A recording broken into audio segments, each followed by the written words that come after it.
नमस्कार दोस्तों, आपका स्वागत है आपके अपने YouTube चैनल अद्भुत ज्ञान स्टोरी में। तो आज की कहानी है सोने का हंस।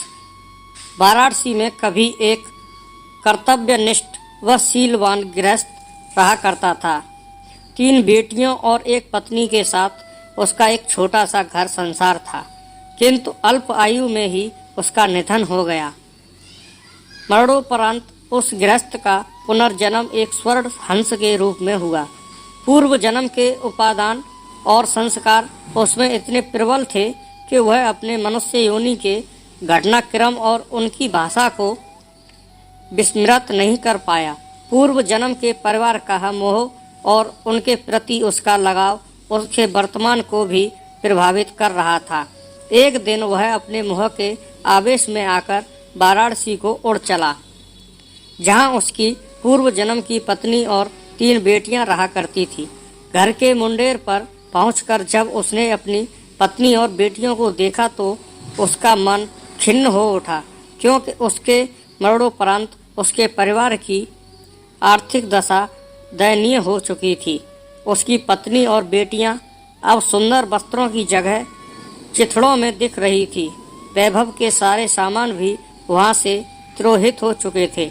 फिर भी पूरे उल्लास के साथ उसने अपनी पत्नी और बेटियों का आलिंगन कर उन्हें अपना परिचय दिया और वापस लौटने से पूर्व उन्हें अपना एक सोने का पंख भी देता गया, जिसे बेचकर उसके परिवार वाले अपने दारिद्र्य को कम कर सके।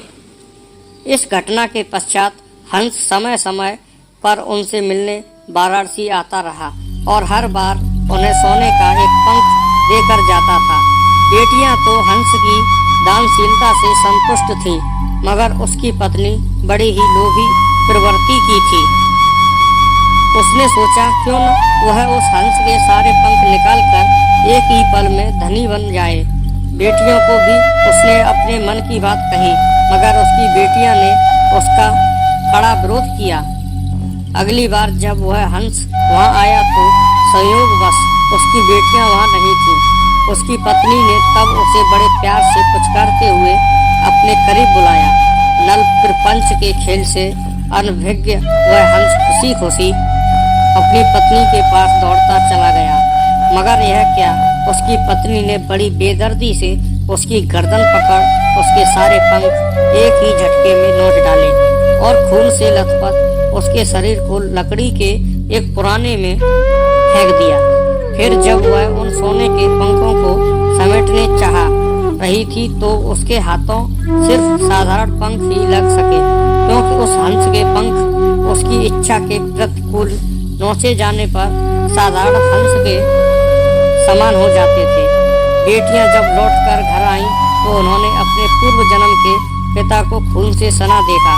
उसके सोने के पंख भी लुप्त थे। उन्होंने सारी बात समझ ली और तत्काल ही हंस की भरपूर सेवा शुश्रूषा कर कुछ ही दिनों में उसे स्वस्थ कर दिया।